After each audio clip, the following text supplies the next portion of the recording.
Magandang araw sa inyo mga kapatid. Ito po ang Minuto kay Kristo at ako po muli ang inyong makasama si Papay Jim ng Radio Veritas Asia.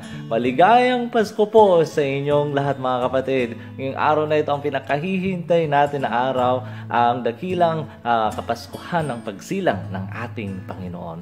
Mga kapatid, ang ating pong ebanghelyo ngayon, galing po sa libro sa Ebanghelyo ni San Juan, chapters 1 verses 1 to 18. Ito po ay patungkol sa pag-ibig ng Diyos Ama sa sangkatauhan at ibinigay niya, inalay niya at ngayon isinilang ang ating Panginoong Hesus Kristo. Mga kapatid, wala na pong ibang mensahe sa atin ng ating Panginoon ngayong araw kundi mahal Kanya at mahal din ako ng ating Panginoon. Mga kapatid, mahal na mahal, iniibig tayo ng Diyos at patuloy tayong hahanapin. Ito po ang mensahe ng Kapaskuhan na walang iba kundi mahal na mahal ng Diyos ang sangkatauhan. Naway magkaroon kayo ng maligayang Kapaskuhan mga kapatid at bagong taon. Ito po si Papay Jim. Maligayang Pasko po muli sa inyong lahat. Magandang araw mga kapatid.